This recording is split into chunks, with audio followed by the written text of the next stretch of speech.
9시 30분이 되었습니다. 9시 30분이 되었기 때문에 먼저 우리가 기도함으로 하나님 앞에 나아가려고 하는데요. 지금 이 시간 두 손 모아서 우리가 하나님 앞에 기도하고 오늘 예배로 하나님께 나아가겠습니다. 살아계신 하나님 아버지, 오늘도 우리에게 이렇게 좋은 날을 허락하셔서 하나님 앞으로 불러주심에 감사합니다. 하나님께서 우리를 이 자리 가운데로 불러 모아주셨으니 하나님께서 하나님 말씀을 우리에게 들려주실 때 우리 마음에 정말 그 말씀을 받아들이고 또한 그 말씀을 받아들일 뿐만이 아니라 정말 그 말씀대로 살아갈 의지까지 주셔서 우리가 살아가는 이 세상에서 온전히 하나님의 말씀대로 살아가는, 그래야 해서 하나님이 가장 기뻐하시는 주님의 자녀들이 다 되게 하여 주시옵소서. 이 모든 말씀 예수 그리스도 이름으로 기도드립니다. 아멘. 네. 여기구나. 네. 우리가 함께 부를 찬송은 찬송가 461장입니다. 네. 성경책 뒤에 찬송가 부분에 있어요. 찬송가 461장입니다. 굉장히 목사님이 좋아하는 찬송가인데 오늘 본문을 묵상하면서 이 찬양을 안 부를 수가 없더라고요.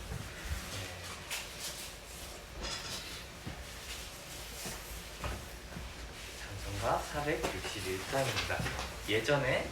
예전에도 한 두 번쯤인가 불러본 적이 있었던 것 같아요.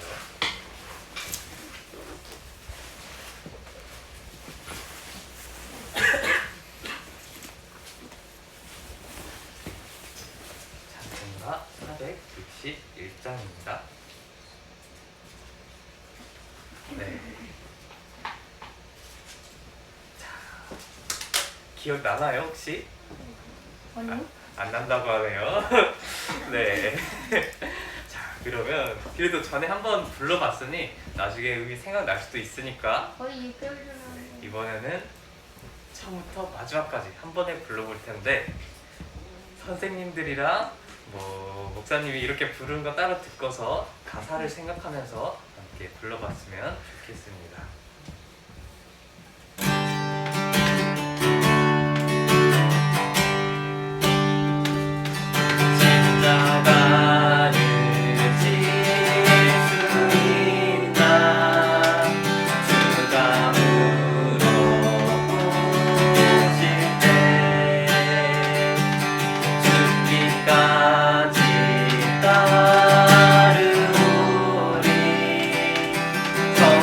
내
사도신경 고백하고 오늘 예배로 함께 나아가겠습니다.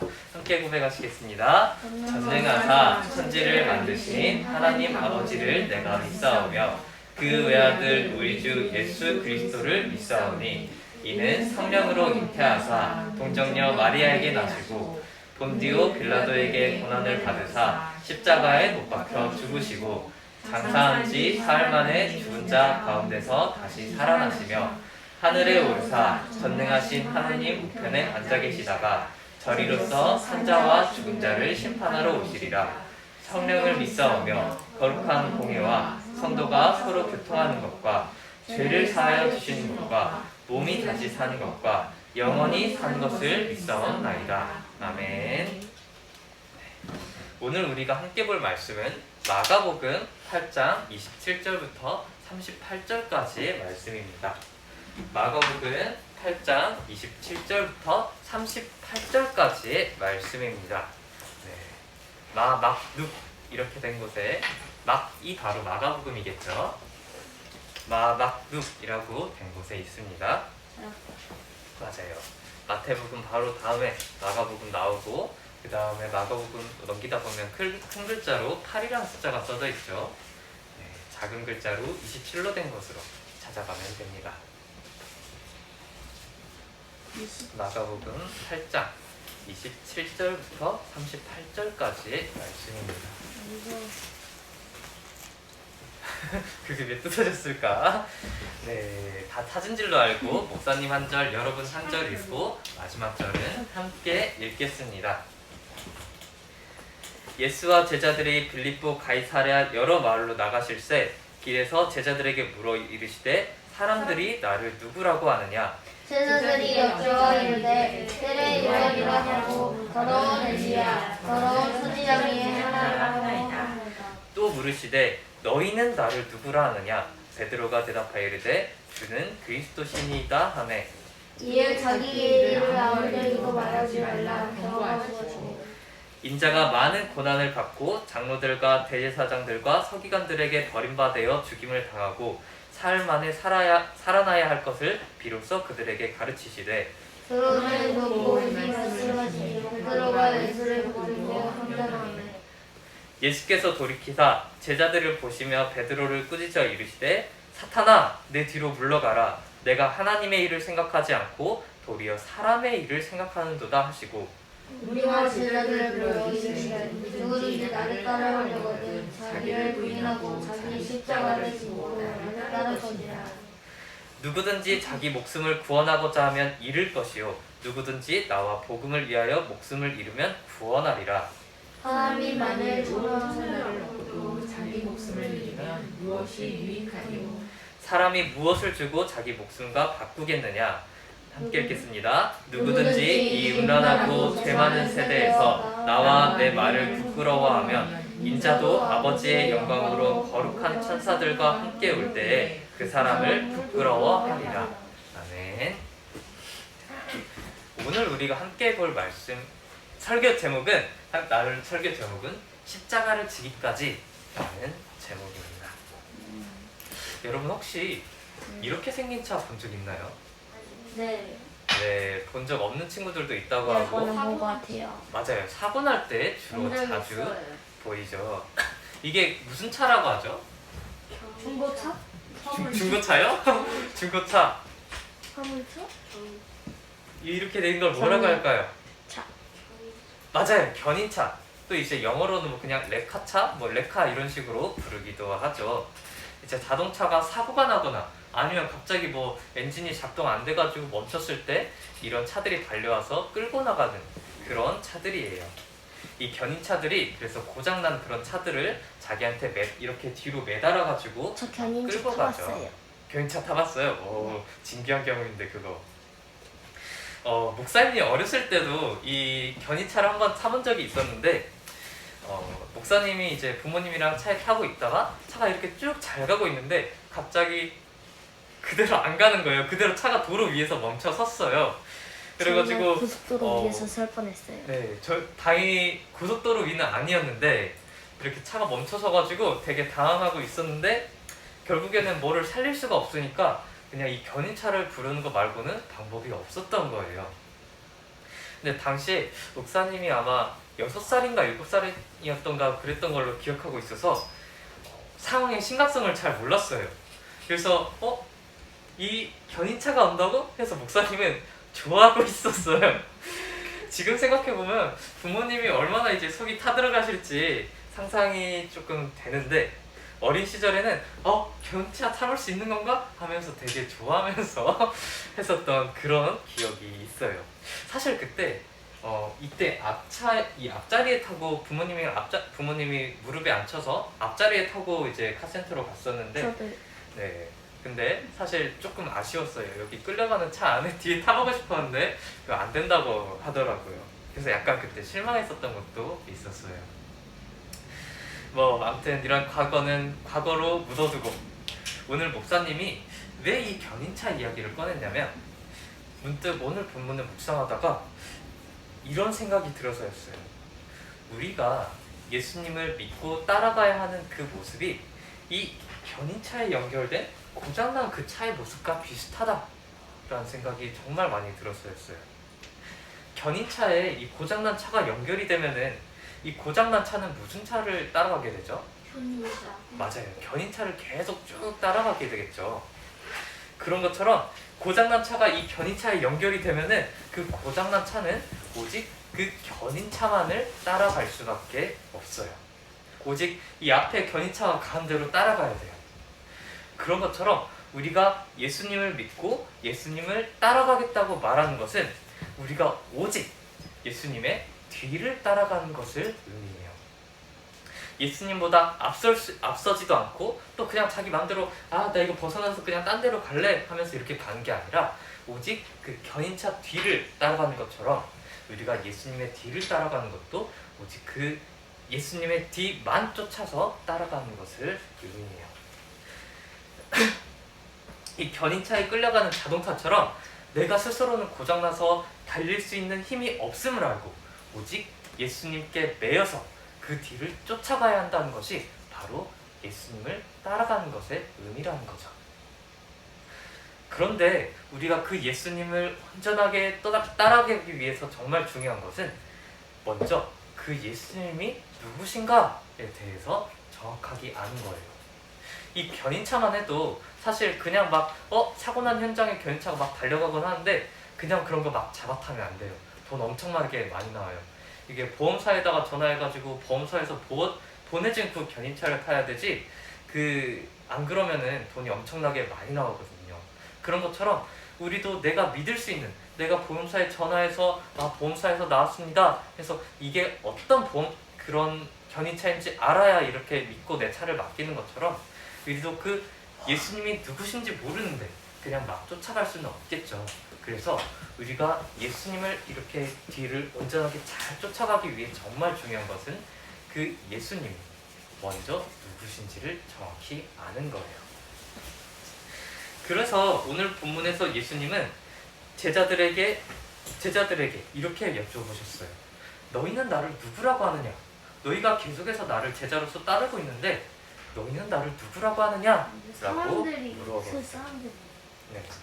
사람들은 나를 세례 요한이라고 하고 또 엘리야라고도 하며 혹은 선지자들 중에 하나라고 하는데 너희는 도대체 나를 누구라고 믿고 따르고 있느냐? 라고 이렇게 여쭤보셨어요. 그러자 베드로가 이렇게 고백했어요. 오늘 본문 29절 말씀입니다. 또 물으시되 너희는 나를 누구라 하느냐? 베드로가 대답하여 이르되 주는 그리스도이시니이다 하매 당신은 그리스도이십니다. 이렇게 고백을 했어요. 이게 바로 베드로의 대답이었어요.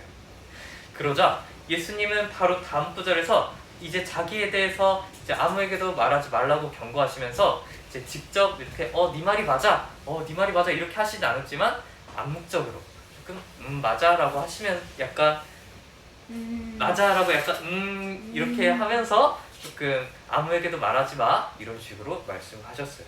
베드로의 대답이 틀리지 않았다는 거죠. 근데 이 그리스도라는 말이 도대체 무슨 말일까요? 그리스도가 주 아니에요? 그리스도라는 말은 기름 부음을 받은 자 라는 뜻이에요. 구약 성경에서 이 그리스도라는 말을 뭐라고 표현하냐, 그 히브리어로는 뭐라고 하냐면 메시아라고 말을 하죠. 이 기름을 뒤집어 쓰는 게 그런데 도대체 왜 중요하느냐, 그냥 기름을 뒤집어 쓰면 오히려 기분이 나쁜 거 아니냐 이렇게 생각할 수도 있지만, 기름 부음을 받는다는 것은 구약 성경에서 굉장히 큰 의미를 갖고 있었어요. 그러면은 기름 부음 받으면 그리스도예요? 아니요, 이제부터 이야기를 한번 들어보세요. 이 구약 성경을 보면은 이 기름 부음을 받는 사람은 딱 3명이 있었어요. 첫 번째는 왕. 하나님, 예수님, 성령. 아니에요.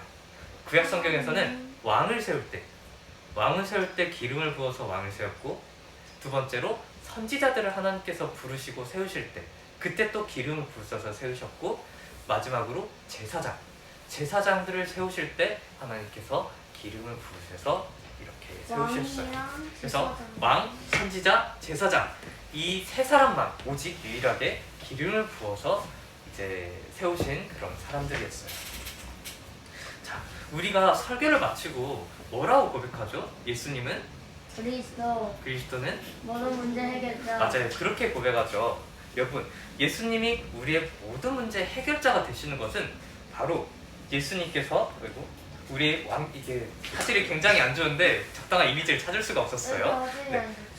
왕 되시고 선지자 되시고 제사장이 되시기 때문에 바로 예수님의 모든 문제가, 예수님 모든 문제의 해결자가 되신다는 거예요. 예수님은 우리를 다스리시는 왕이셔서 우리를 계속해서 보호하시고 지켜주고 계시죠.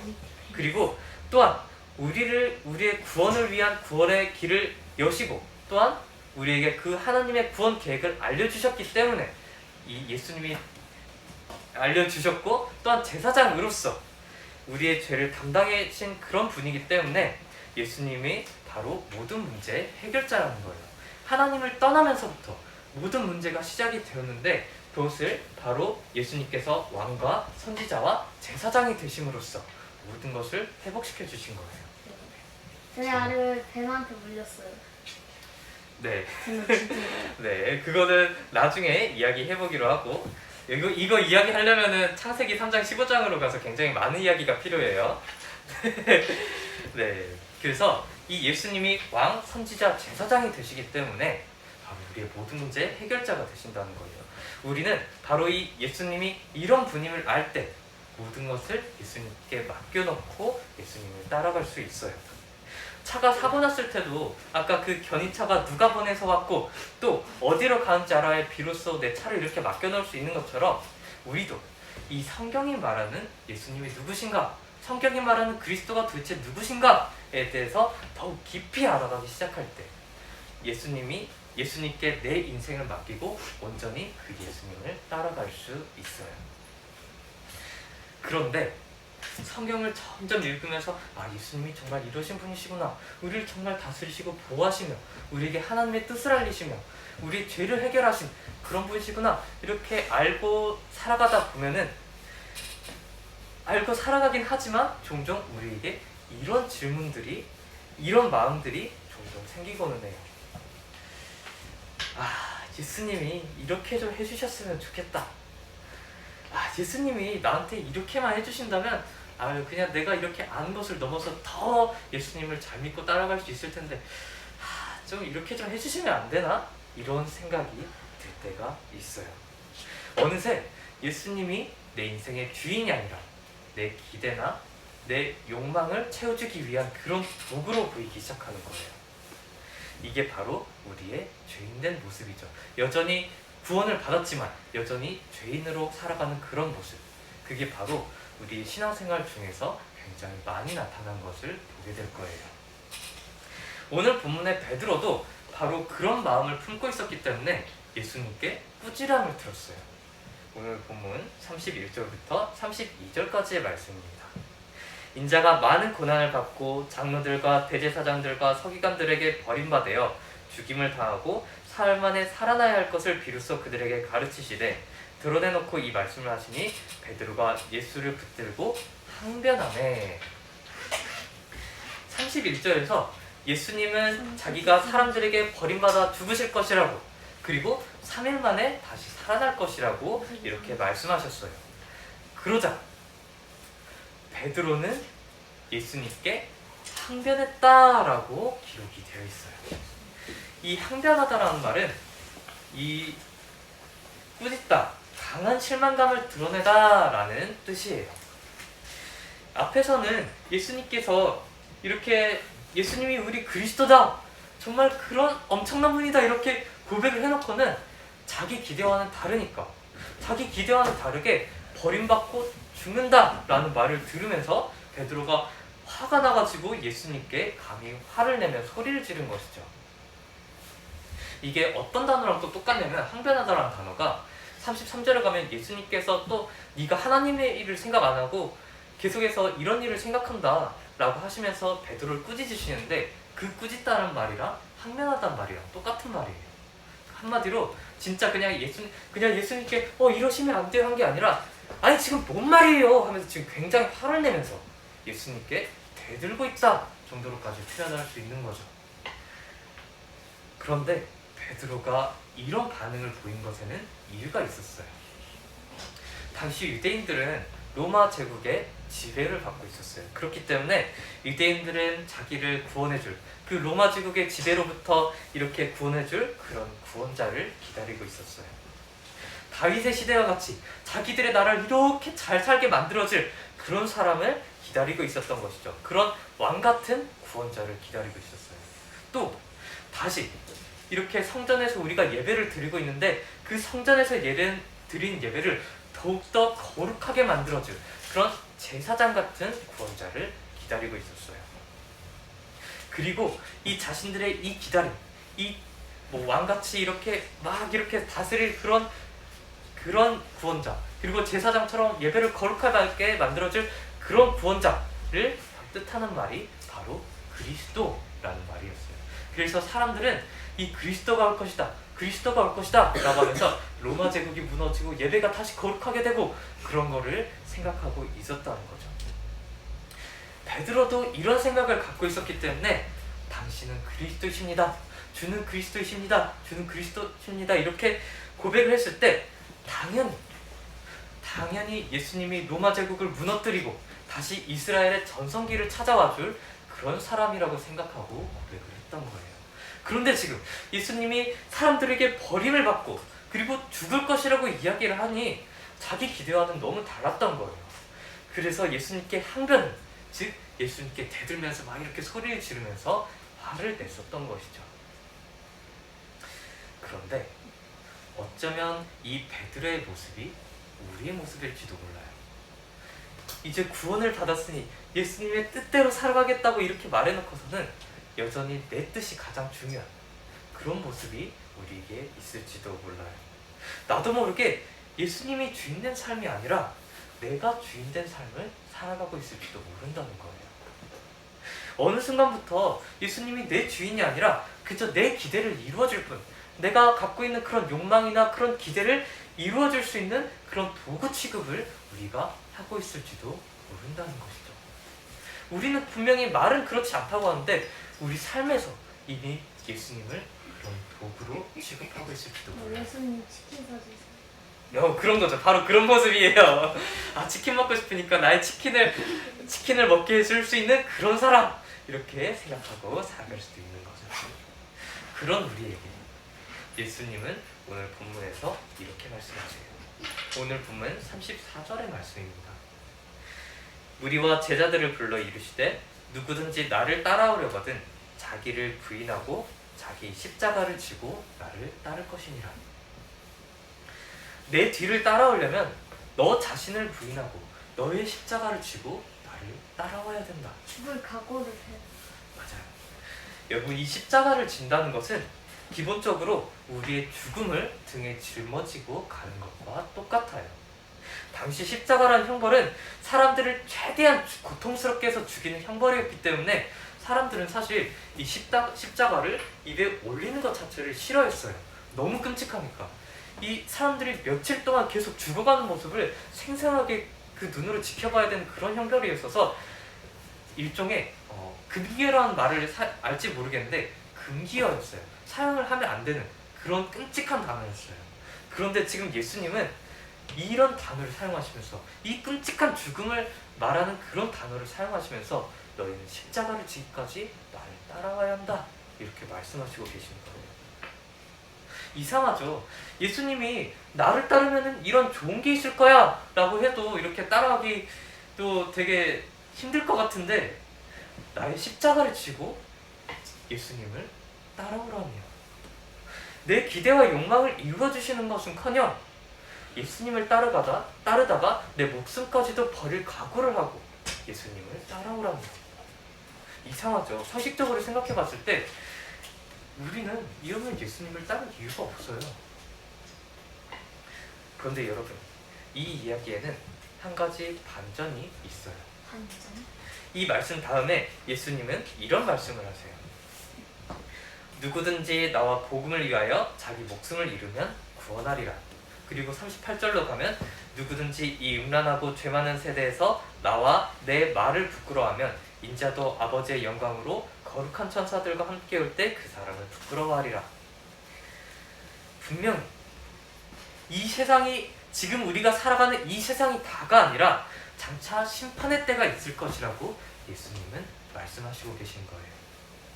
잠깐 살아가는 이 세상에서 나와 내 말씀, 그 예수님과 그 예수님의 말씀대로 살아가다가 십자가를 짊어지게 되는 그 상황이 있을지라도 그 영광스러운 하나님의 나라가 임할 때 그때는 하나님께서 우리를 부끄럽게 여기지 않으실 것이라고. 비록 우리가 이 세상에선 그 수치스럽고 고통스러운 그 십자가를 지면서 살아가는 것 같을지라도 장차 올 그날에는 하나님의 나라가 완전히 임하며 거룩한 천사들과 하나님이 그 영광스러우신 모습으로 임하시며 우리에게 승리를 안겨주실 그때에는 오히려 우리가 부끄러움을 당하는 게 아니라 우리를 자랑스럽게 여기실 거라고.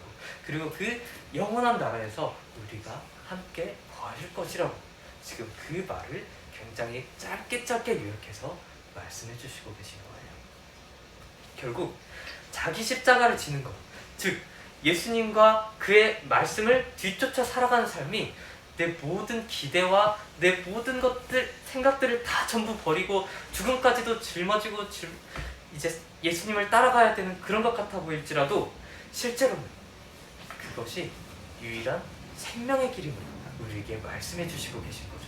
그렇기 때문에 우리가 어떤 상황에 처하더라도 너희가 정말 예수님과 예수님의 그 말씀을 따라 사는 것을 포기하는 것이 아니라 오직 이것이 유일한 생명의 길임을 믿고 나를 따라오라. 장차 올 그날에 너희가 하나님이 너희를 부끄럽게 여기지 않으시려면, 하나님께서 너희를 자랑스럽게 여기시려면 너희는 끝까지 나와 내 말씀을 따라와라 라고 말씀하시고 계신 거예요. 그런데 여러분, 과연 그렇게 사는 삶이 쉬울까요? 자기 십자가를 지고 이렇게 살아간다고요? 쉬울까요? 여러분은 자기 십자가를 지고 예수님을 따르는 게 정말 쉬운 일로 생각이 되나요? 아니요. 맞아요. 그 십자가를 진다는 것 자체만으로도 사실 굉장히 힘든 삶이죠. 그런데 여러분, 우리가 아까 이 견인차에 대한 비유에서 들었던 것처럼 우리가 그 달리지 못하는 차가 그 견인차를 쫓아갈 수 있는 것은 그 차가 견인차에 연결되어 있기 때문이었어요. 그 견인차가 절대로 끊어지지 않도록, 절대로 끊어져서 그냥 그대로 길거리에 내동댕쳐지지 않도록 단단히 고정해서 끌고 가고 있기 때문에 바로 이 고장난 차가 견인차를 따라갈 수 있는 거였죠. 달리지 못하는 차라도 견인차에 연결만 돼 있으면 그 견인차를 따라갈 수 있어요. 그런 것처럼 우리가 예수님을 따라가는 것 같고 우리가 힘써서 예수님을 따라서 이렇게 달려가는 삶인 것 같지만 사실은 그 반대예요. 예수님께서 우리 앞에서 우리를 이끌어 가시고 계시는 거예요. 그렇기 때문에 고장난 차 같은 우리가 예수님을 따라갈 수 있는 거죠. 죄인인 우리는 그 차 뒤에 매달린 이 고장난 차와 같기 때문에 스스로는 움직일 힘이 없지만 그저 예수님께서 우리를 묶어놓으셨기 때문에 이 견인차에 연결된 것처럼 이렇게 묶어놓으셨기 때문에 우리가 그 예수님을 뒤쫓아서 살아갈 수 있는 거예요. 그렇지 않으면 우리는 그 도로에서 고장난 채로 이렇게 내동댕이 쳐 있는, 이렇게 버려져 있는 그런 차처럼 가만히 있을 수밖에 없어요. 우리로서는 십자가를 지는 삶 생각도 할 수 없어요. 불가능해요.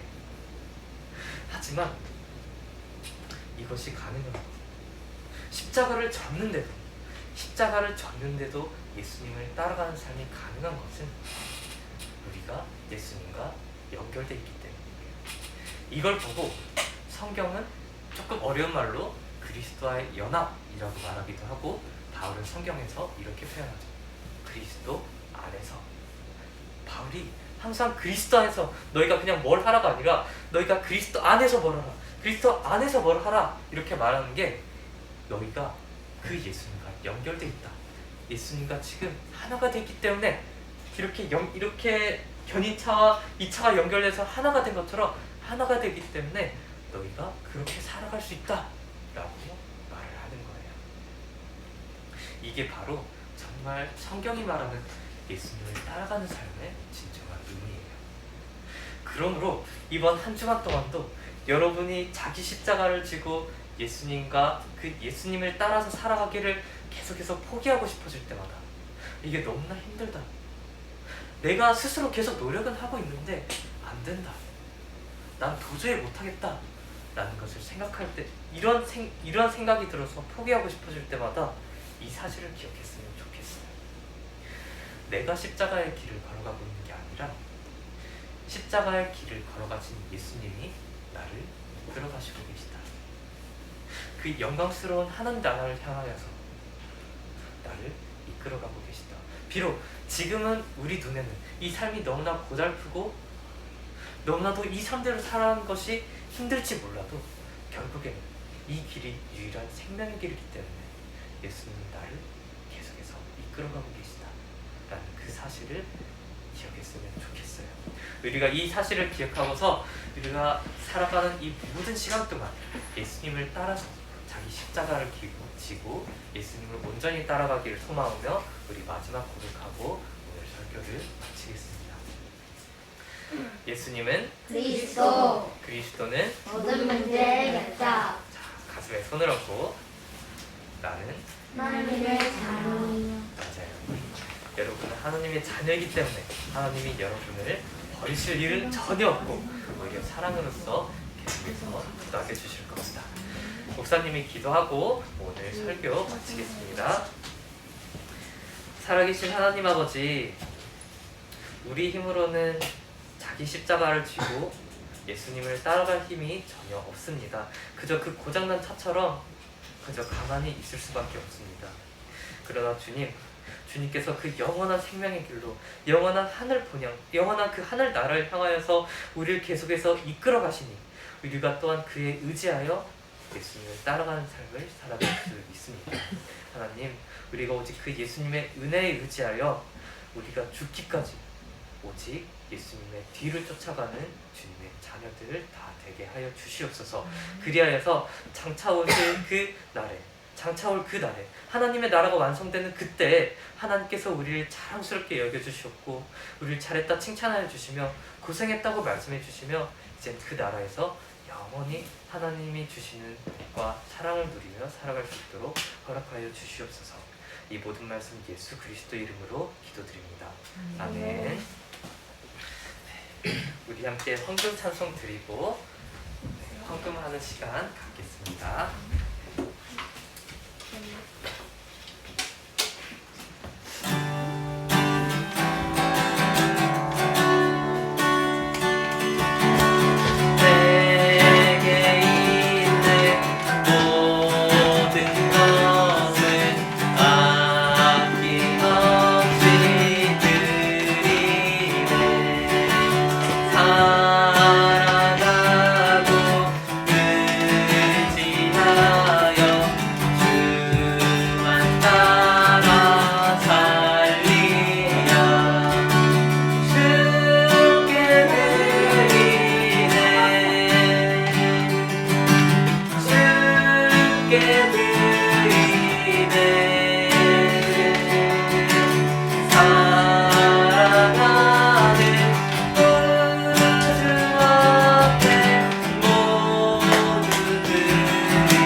붙들고 기도드리겠습니다.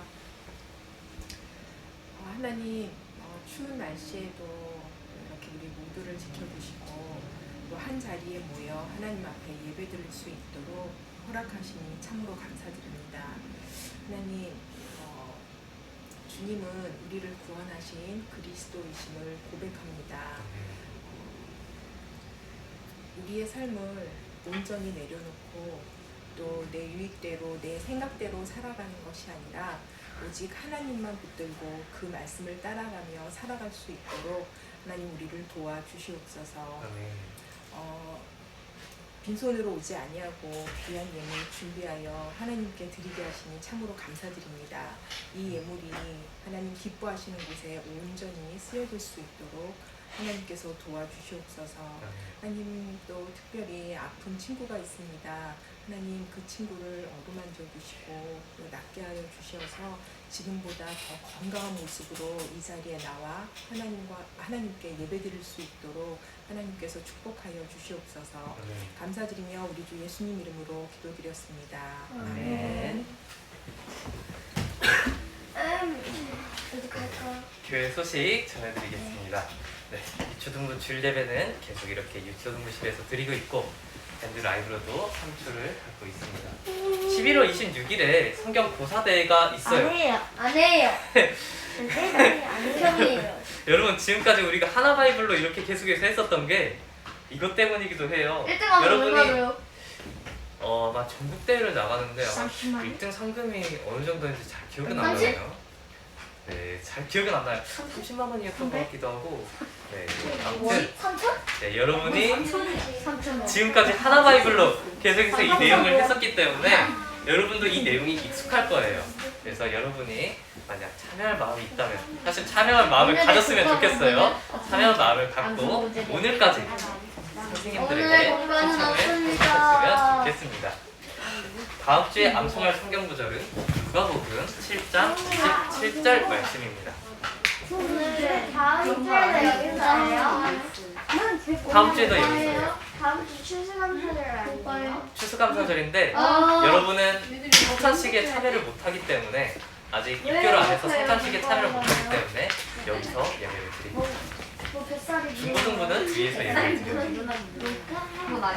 자, 퀴즈 풀어보는 시간 갖겠습니다. 네, 첫 번째 문제입니다. 김치찌개 먹고 싶다. 우리는 예수님의 돼지고기. 뭐야, 이거 약간 말이 이상하네요. 뭔가 우리는 이상한데요? 오직 예수님의 뒤를 따라간 사람들이 되어야 된다. 이 예수님에는 없애세요. 우리는 예수님의 오직 예수님의 뒤를 따라가는 네. 사람들이. 자, 우리는 오직 예수님. 너무 쉽다. 네, 그쵸. 너무 쉬우니까 맞춰야죠. 아니면 진짜. 이거 무조건 X야. 너무 어려워. 자, 지금 어려워요. 일주일마다 너무 어려워. 이거 X입니다. 이거 X요. 다들 X. 셋세고 답 들어보겠습니다. 다들 X 하세요. 하나, 둘, 셋. 동글라미. 맞아요. 동글라미. 만약에 이거를 X 했으면은 그 사람 보충 2시간. 이거는 춤을 3시간은 해야? 아니, 아니, 2시간은 무슨 해야지. 이거는 거의 한 달 동안 집중 교육을 해야 되지 않을까 싶어요. 이거는 네. 자, 두 번째 문제 내겠습니다. 예수님이 자신을 누구라 하는지 물어보시자 베드로는 누구라고 대답을 했어요. 글씨 써야지. 아 너무 쉽다. 번호 써도 돼. 번호 써도 돼. 예수님. 번호를 진짜. 어떤 게 이게 문제를 내는 게 어려워요. 번호 써. 문제를 맞추는 이거 그냥 내는 게 어려워요. 이거는 이거 나는 사람 무조건 설교에 나와있던 이거잖아요. 다 답이 있는. 맞아요. 오늘의 공부. 설교를 잘 들었으면 정말 쉽게 풀 수 있는데 오늘의 답은 뭘까요? 안 들었으면 못 풀겠죠. 자, 셋 셋세고 답 들어보겠습니다. 하나, 둘, 셋. 4번이었습니다. 쉬운 네, 문제 맞아요. 연습을 만드는 거예요. 답은? 쉬운데 4번입니다. 4번. 또 근데 왜 5번까지 없어요? 왜 저 4번에서 끝났지? 만드는 게 힘들대잖아. 공간이 부족하고 근데 20분 진짜 여러분 이게 남았네요? 틀린 답을 쓰는 게 굉장히 어려운 거 아나요? 그냥 그거는 시민 이라고 쓰면 되잖아요. 그리스도가 왕. 그래도 설계 나온 단어를 써야 되는 게 좋을 것 같아서 네, 항상 그러려고 노력하는데 어려워요. 다 문제 만드는 건 안 어려운데 이 틀린 답 쓰는 게 진짜 시간이 많이 걸려요. 포도주. 자, 세 번째 문제 풀어보겠습니다. 그리스도라는 말의 뜻은? 아 너무 쉽네. 어제 이거 10분 고민했어요. 이거 다른 답을 뭘로 써야 돼요? 성경을 부은 자예요. 불을 내려받는 자가 뭐예요? 아니 불을 내려받는 불을 내려가면 죽은 거 아니에요? 불을 내려받으면 그냥 죽으란 말 아니에요? 지옥 간 거지, 지옥 간 거지. 낙하가 잘안 나와. 지옥 가는 거를 지옥에는 죽지 않아. 그럼 물을 받은 자는 수영장. 지옥 가면은 그리스도가 되는 거. 자, 셋세고 아니야, 뭐 답 들어보겠습니다. 하나, 둘, 셋. 2번. 네, 진짜. 얼른 답 들어주세요. 네, 답은 이 지워버렸어. 기름 부음 받은 자라는 뜻이었습니다. 네. 이게 구약 성경에서는 구약 성경의 단어로는 메시아라는 단어였죠. 정확히 읽으면 마시아라는 이렇게 발음하는데 그런 거 있습니다. 마이크로포트. 네, 자 4번 문제 풀어보겠습니다. 예수님은 자기를 따르려거든 자기를 부인하고 자기 머리를 찌고 예수님을 따라오는 말. 이거 제가 틀리면 제가 이거 한 달 동안 정신교육 받을게요. 여러분 이게 중요한 내용을 목사님이 굉장히 강조해서 말하면서 쓸데없는 문제를 내는 거는 아니라고 생각해서 항상 이렇게 내요. 맞아, 제 거야. 네, 퀴즈를 통해서 여러분이 다시 이 설교를 돌아볼 수 있기 때문에 저요. 한번 맞추기. 뭔 소리야? 아, 데킹에서 그렇게 지금만 거지. 네, 너무 시원나 보네요 이번에는. 그런데. 네, 자 셋세고 답 들어보겠습니다. 하나, 둘, 셋. 네, 4번. 네, 답은 4번 십자가였습니다. 틀렸어요, 저 쌤. 자, 5번 문제는 틀렸어야 되는데. 살짝 어려울 수도 있어요. 자, 5번 문제 풀어보겠습니다. 5번은 틀려가 아닙니다. 우리는 어떠한 상황 속에서도 예수님과 그의 무엇을 쫓아가기를 모두 포기해서는 안 된다. 저도 예수님과 어려워요. 두 힌트. 글자. 아 잠깐만 이거 두 글자예요. 또 다른 힌트를. 아이씨. 두 글자예요. 인당 하나씩 힌트 주세요. 인당 하나씩. 잠깐만. 힌트. 인당 하나씩 할 초성이요. 디귿 어, 디귿이면은 도둑이다. 이게 초성이 들어가면 이게 너무 쉬워져가지고 몇 글자인데요? 오늘 보면 38절을 보면은 약간 정확하게 답이 나오는 건 아닌데 38. 답을 적을 수도 있어요. 아 정확하게 답이 아까 책 네, 18kg 해놨는데. 알려줘. 38절. 오늘 보면 38절. 잠깐만. 나 아까 18kg 아이. 시간을 조금만 주세요. 48kg. 정답이야. 근데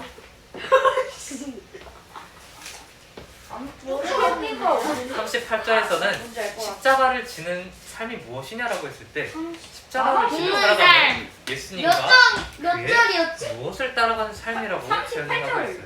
38절. 이상이야 저 정답이야. 힌트 진짜 모르겠어요. 네, 이게 약간 생각의 과정을 많이 거쳐야 돼요. 38절을 했을 때. 근데 이게 아는데 내 생각이 이거야. 두 글자고. 도였나 정답. 자, 38절이요? 첫 번째 초성 알려줄게요. 미음이에요. 미음이다. 잠깐만 내 거랑 계산이 너무 나는데? 물음표를 이렇게 답을 들면 미음의 첫 번째 글자는 미음이고 네, 두 번째 글자는 네 그렇습니다. 아니. 알 것 같아. 무엇을 쫓아가기 그 예수님과 저형 맞춰 그의 할 거야. 무엇을 쫓아가는 아, 저기 무엇 아니야? 무엇? 뒤에 초상. 무엇 아, 근데 아니야? 못 맞출 거 뒤에 초상. 뒤에 초상요. 자 여기서 융심. 답을 다 퍼주고 있는데 지금 어디까지 이걸 힌트를 줘야 되는 건지 모르겠네. 뒤에 초상 주고 끝이요. 선생님, 목사님 앞에 글자 알려주세요. 38절에서 예수님이 이렇게 말씀하세요. 누구든지 이 임란하고 죄 많은 세대에서 나와 무엇을 부끄러워하면 인자도 부끄러워한다라고 말씀하시죠. 봐봐, 내 말 맞지? 자 여기서 그냥 설계에 나온 단어. 미음이죠 미음. 자 틀린 사람 있어요? 자 이렇게까지 힌트를 줘도 틀린 사람이 있으니 너무 걱정 안 해도 될 것 같아요. 오케이. 이건가? 자 아, 미음 뭐라 했죠?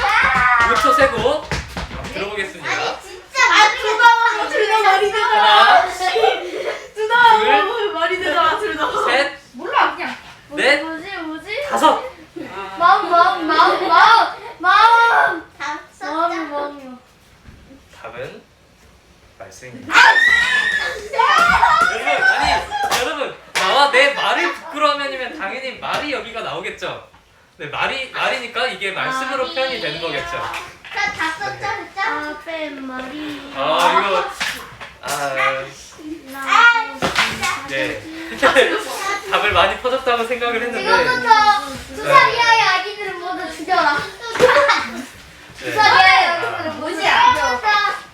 자, 이런 충분한 예의서 가라앉히고 우리 함께 주기도문 고백하고 오늘 예배를 마치겠습니다. 함께 고백하시겠습니다. 하늘에 계신 우리 아버지여, 이름이 거룩히 여김을 받으시오며 나라가 임하시오며 뜻이 하늘에서 이루어지는 것 같이 땅에서도 이루어지이다. 오늘 우리에게 일용할 양식을 주시옵고 우리가 우리에게 죄 지은 자를 사하여 준 것 같이 우리 죄를 사하여 주시옵고 우리를 시험에 들게 하지 마시옵고 다만 하나님께서 구하시옵소서. 나라와 권세와 영광이 아버지께 영원히 있어옵나이다.